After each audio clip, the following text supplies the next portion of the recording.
What 8,000 inmates eat every single day in Cook County Jail, Chicago? They had 72 hours before the kitchen ran out of food. The inventory manager didn't believe the numbers. Stay with this story. What happened next revealed something that had been hidden for months. On November 18, 2022, Sarah Martinez stood in the central warehouse of Cook County Jail staring at a computer screen that showed an impossible deficit. The jail housed 8,000 inmates. Each required 3 meals daily. That's 24,000 meals per day. The food inventory system showed enough supplies for 18 more days. But the physical count Martinez had just completed showed enough for only 15 days of food, $340,000 worth, was missing. Martinez had worked food services at Cook County for 9 years. She'd seen waste. She'd seen theft. Small amounts. A case of chicken here. Some produced there.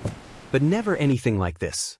At 2:47 p.m., she brought her findings to the food services director, Michael Reeves. He looked at her spreadsheet. Then at the inventory system. Then back at her. Run the count again. The system's probably wrong. I counted twice. The physical inventory doesn't match what's in the computer by 15 days. That's impossible. We log every delivery, every distribution. At 4:15 p.m., they pulled the delivery logs for the past 60 days. Every shipment was documented. Vendor invoices. Receiving signatures. Entry into the inventory system. All the paperwork was perfect. But Martinez had counted the actual food in the warehouse. She knew what was really there. At 5:30 p.m., they reviewed the distribution logs. Each of Cook County's 11 housing divisions received daily food allocations. The amounts were calculated based on population counts. Division 1, 850 inmates. Daily allocation, 2,550 meals worth of ingredients. Division 5, 1,200 inmates. Daily allocation, 3,600 meals. The math was straightforward. Population times 3 meals. But something was wrong with the numbers. At 6:45 p.m., Martinez noticed it. Division 8 showed a population of 650 inmates. But the daily food allocation was 2,700 meals, enough for 900 people. That's 250 extra inmates worth of food. Every single day. She checked the other divisions.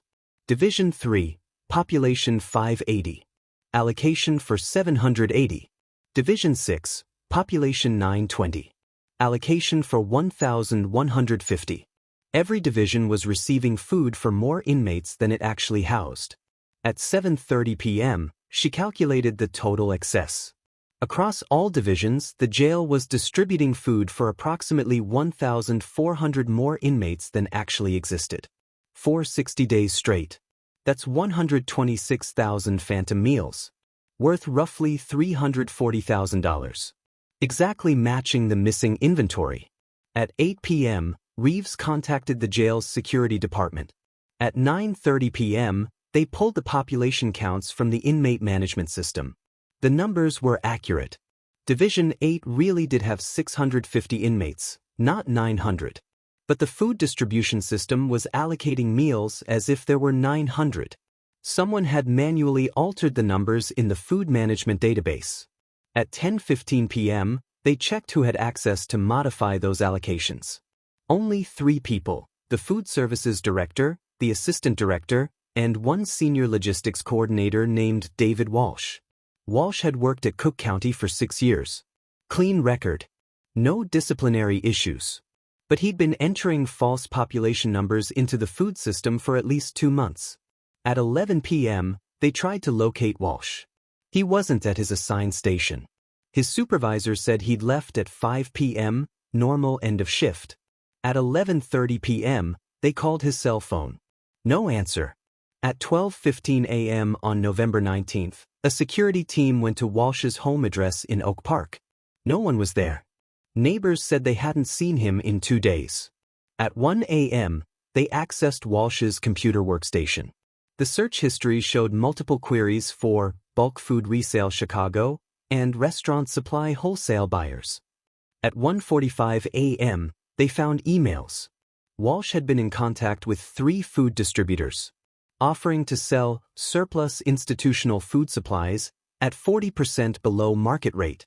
He'd been systematically stealing food by inflating the population numbers, receiving excess deliveries, then selling the surplus on the black market. At 2:30 a.m., they calculated the full scope.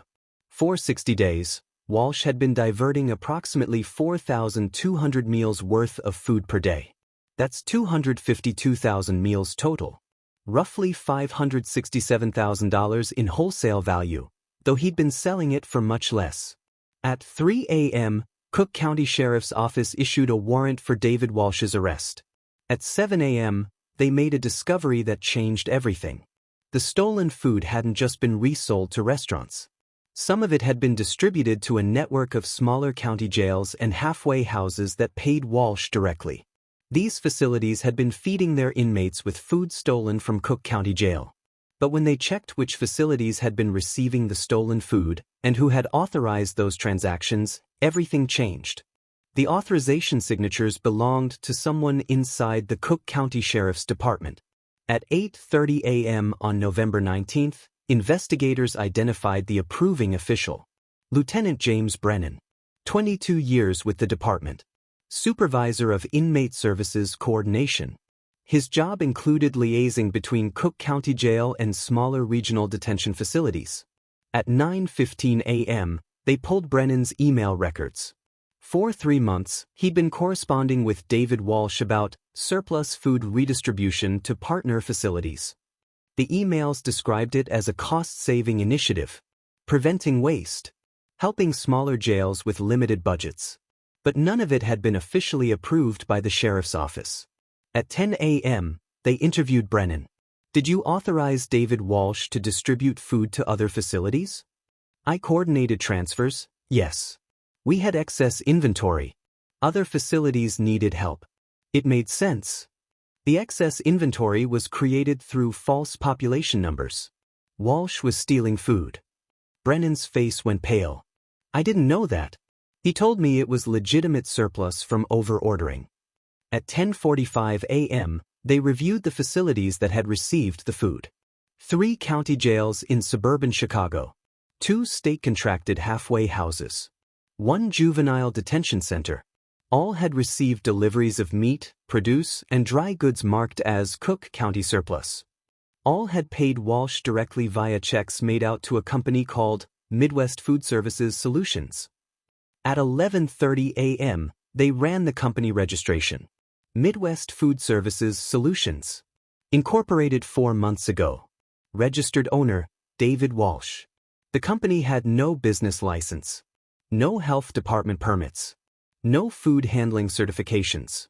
It was a shell company Walsh had created specifically to sell stolen jail food. At 12:15 p.m., they calculated the payments. The 6 facilities had paid Midwest Food Services a total of $189,000 over 3 months. Walsh had sold $500,000 worth of stolen food for $189,000, about 33 cents on the dollar. At 1 p.m., investigators interviewed administrators at the receiving facilities. "Did you know this food was stolen?" "No." Lieutenant Brennan vouched for the company, said it was a legitimate county program. "Did you question why the prices were so low?" "We assumed it was surplus. Government rates. We were told we were helping reduce waste." At 2:30 p.m., they discovered the real problem. None of the receiving facilities had verified the food source. None had checked if Midwest Food Services was licensed. They'd simply accepted Lieutenant Brennan's word that everything was legitimate. At 3 p.m., Internal Affairs examined Brennan's financial records. No unusual deposits. No unexplained income. He wasn't taking money from Walsh. He appeared to genuinely believe he was facilitating a legitimate surplus program. At 3:45 p.m., they found the moment it started. July 15, 2022. David Walsh had sent Brennan an email describing massive food waste at Cook County due to over-ordering. Walsh proposed a solution: redistribute the surplus to smaller facilities at cost, preventing waste and helping underfunded jails. He'd included fake inventory reports showing 20 to 25% excess food being thrown away monthly. Brennan had approved the idea without checking if the surplus actually existed. At 4:30 p.m., they reconstructed Walsh's scheme. Step 1. Inflate population counts in the food management system. Step 2. Order excess food based on false numbers. Step 3. Divert the excess to his shell company. Step 4. Sell it to other facilities using Lieutenant Brennan's credibility as cover. Brennan had been the unwitting accomplice, his rank and reputation legitimizing the entire operation.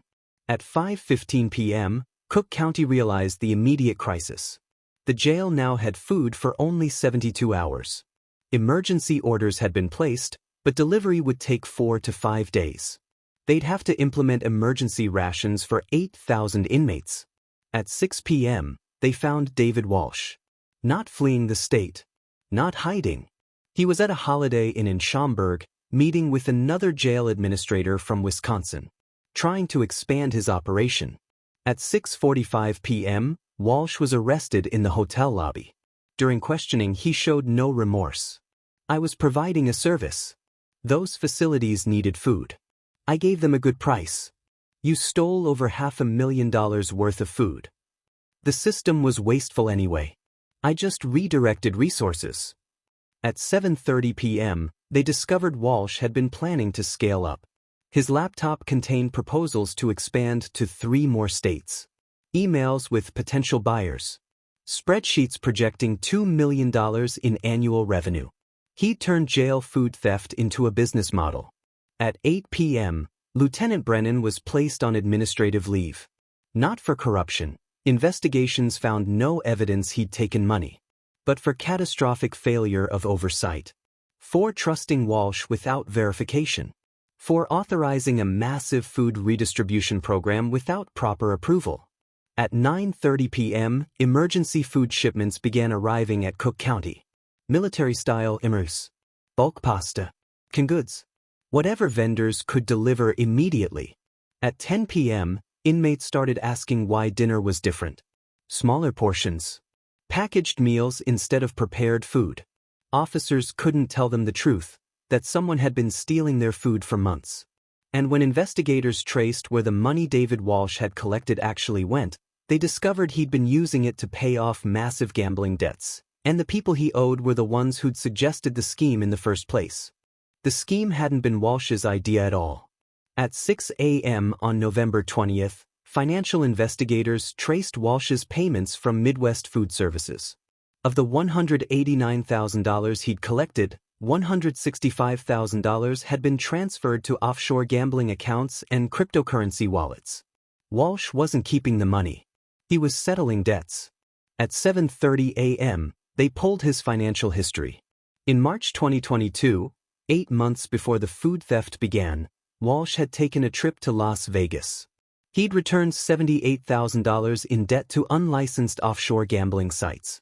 By May, the debt had grown to $134,000 with compounding interest and penalties. By June, he'd received threats. At 8:15 a.m., investigators found the messages. Encrypted communications on Walsh's phone from a contact labeled Thimar. June 8th, "You work in a jail. Figure it out. You have access to resources worth money." June 15th, "Food contracts.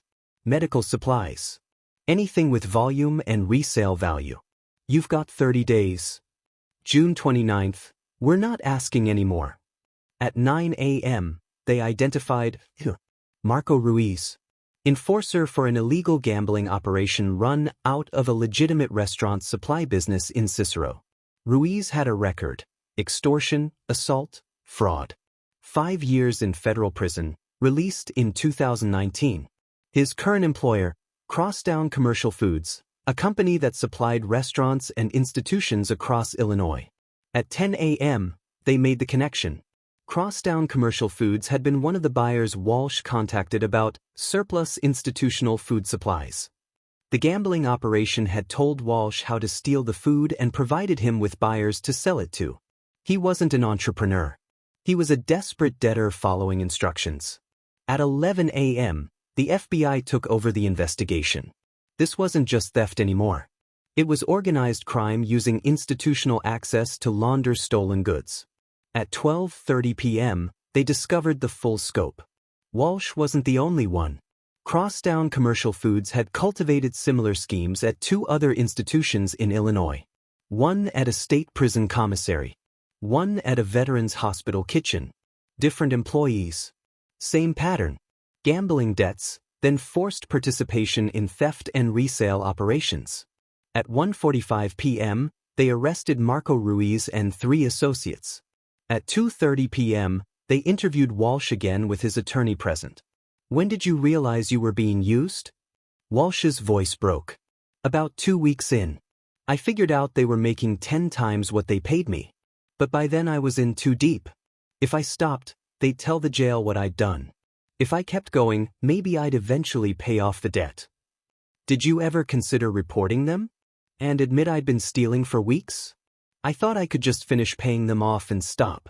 I didn't think anyone would notice. At 3 p.m., investigators calculated the real cost. The stolen food, $567,000 wholesale value. Emergency replacement food, $340,000. Investigation costs, $75,000 and ongoing. Lost efficiency from emergency rationing, approximately $100,000. Total impact, over $1 million.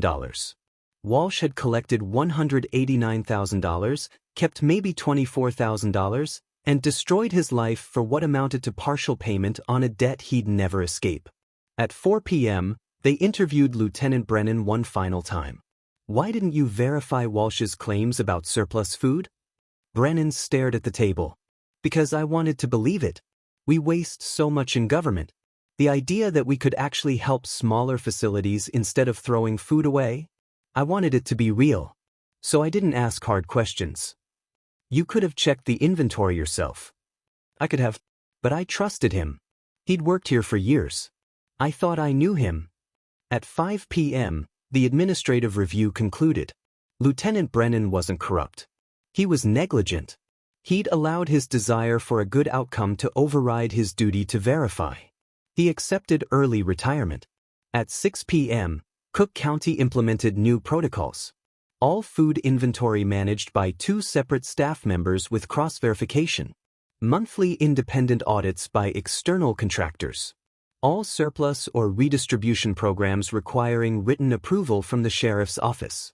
Real-time reconciliation between population counts and food allocation. At 7 p.m., the inmates received their first normal meals in 3 days. Most never knew anything had happened. Just a few days of strange food they'd attributed to budget cuts. 8,000 people had been eating less so that David Walsh could pay off gambling debts to criminals who were reselling their food back into the market. At 9 p.m., Sarah Martinez, the inventory manager who'd discovered the discrepancy, was commended for her diligence. She'd done what she was supposed to, count carefully, question anomalies, and refuse to accept easy explanations. If she trusted the computer system like everyone else had, Walsh would still be stealing. David Walsh pleaded guilty to theft, fraud, and conspiracy. Sentenced to 8 years federal prison. Marco Ruiz and his associates faced racketeering charges. Trials pending. Lieutenant James Brennan lost his pension and his reputation. He'd spent 22 years building trust and destroyed it in 3 months of misplaced faith. The 6 facilities that had unknowingly purchased stolen food faced no charges. They'd been victims too. But they implemented their own verification procedures. The next time someone offered them a deal that seemed too good to be true, they'd check. Cook County Jail still serves 24,000 meals daily. The system runs normally now. But the case revealed something that goes beyond one jail in Chicago. Across America, correctional facilities operate on trust. Trust that population counts are accurate. That inventory systems are honest. That long-time employees aren't being coerced by criminal operations. Most of the time, that trust is warranted. But when it's not, when someone with access becomes desperate or compromised, institutions can lose hundreds of thousands of dollars before anyone notices. Because who checks if the food that's supposed to feed 8,000 inmates is actually all there? Who verifies that the computer system matches physical reality? Who questions when a trusted employee offers a solution that sounds too convenient? Sarah Martinez did. By accident. This could happen again. Because the vulnerability wasn't in the computer system or the food supply chain, it was in the assumption that people with access and long tenure don't need to be verified. That good intentions excuse skipped procedures. That the numbers on the screen reflect reality simply because they're supposed to. And in institutions across the country, those same assumptions are operating right now, waiting for someone desperate enough or pressured enough to exploit them. If this story shook you, the next one will be worse.